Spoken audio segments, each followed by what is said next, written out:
I'm Brandy Kellett. Thanks so much for listening to Expand Your Us. This week is the week before the 2020 election, and this essay is called Vote Like Everything Matters.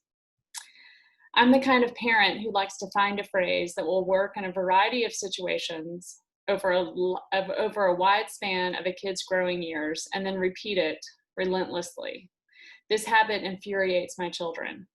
When I instinctively use such a phrase, I often privately marvel at my own wisdom. I started saying this to him when he was 2, and it still packs a powerful punch now that he is 17. I am brilliant. Then I look up and see him rolling his eyes, and I watch with dismay as the garage door to his soul closes in my eager, proud face.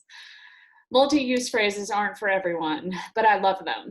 They became even more important to me in the last few years as I have leaned in to trying to practice a more contemplative life.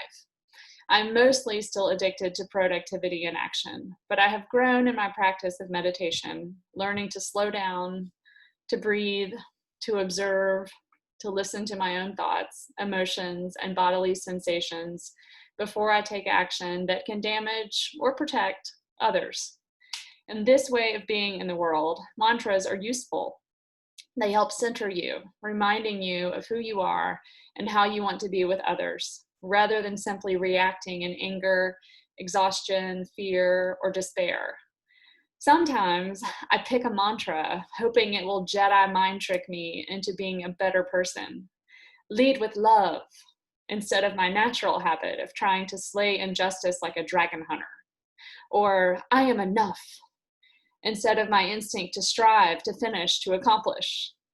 Repeating a phrase doesn't magically change business as usual, but it does offer a helpful reminder, a gentle or sledgehammer-like nudge that says, hey, on your best days and in your best moments, you know there's a better way. Choose that way now.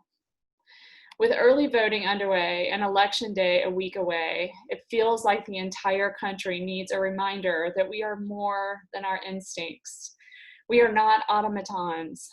You don't have to roll your eyes or grind your teeth when you encounter a sign or a person advocating for the party that you find useless. You don't have to raise your voice when someone praises a position you find destructive. You don't have to shut down when you have the chance to engage someone spewing hate or repeating a lie or disregarding the sanctity of another person's being. We are more than our instincts. To be clear, I am not advocating staying out of it. This position, fueled by apathy and privilege, has somehow become a respected view. I could not disagree more. In fact, this brings us to my real life mantra, one that I did not choose, but that my husband identified for me. Everything matters. Sometimes he throws this at me like an arrow, as if to say, you're so exhausting. Everything cannot matter all the time. Sometimes you have to say no.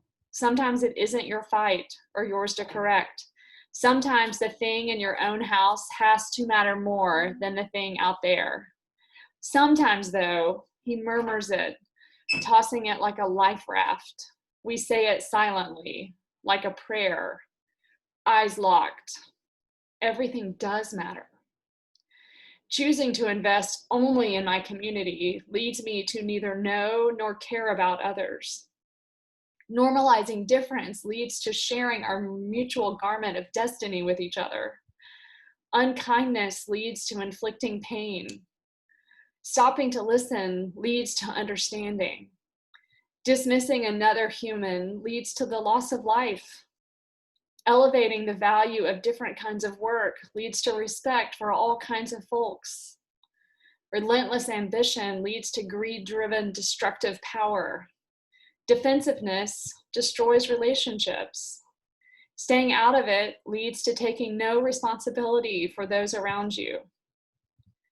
We live in a democratic republic, and our democracy is built on the idea that everything matters. Elections provide us with a chance to vote our own interests, but they also demand that we advocate for the we. The democratic ideal leads us forward with shared governance, but it also almost works backward, reminding us that we're all in this together. No one is an island, as Pope Francis and others have said. We share resources, neighborhoods, schools, places of worship, and leaders. To pretend that I can vote on one issue or for my tax bracket or against the thing that hurt me is to forget that because we live in a democracy, everything matters. If you vote as if you are the only American whose interests matter, then you are likely unsafe for others and you have rejected democracy. Everything matters, and the impact of every interest on all the people must be considered. If I had to sum up my husband's life mantra, it would be, everything's going to be okay. He has a miraculous gift to be unbothered. He trusts himself to survive, or the world to right itself, or God to protect us. He teaches me that life does go on, whether or not I exhausted myself trying to fix the thing I had to fix. He teaches me that much is to be gained through loss, through failure. He teaches me that sometimes accepting my own powerlessness is the most courageous act of all. He teaches me that investing in people helps soften the blow when things aren't okay. That we all desperately need each other, and that being loved does not require earning my keep. Middle age and countless griefs have challenged these mantras, crying out on our knees over senseless death, damaging others even when we try to do everything right. We know now that everything is sometimes not okay.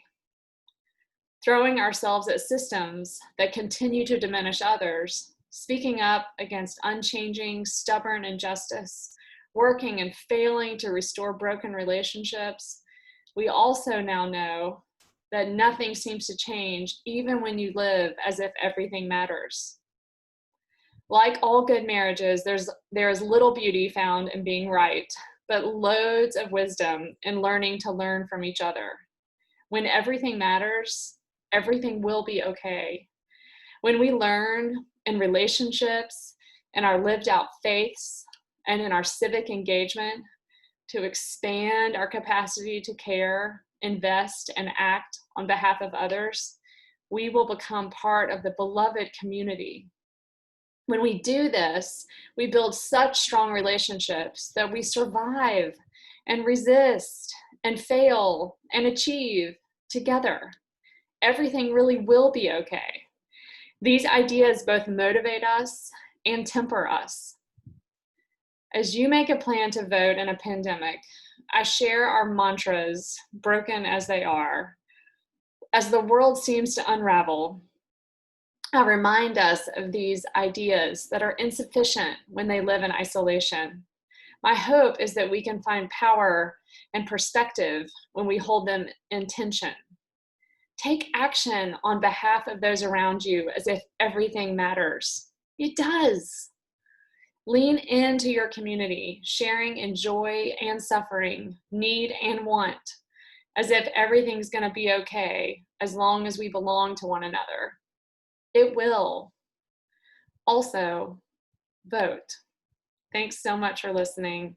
Make a plan to vote, and I'll see you on the other side of next Tuesday.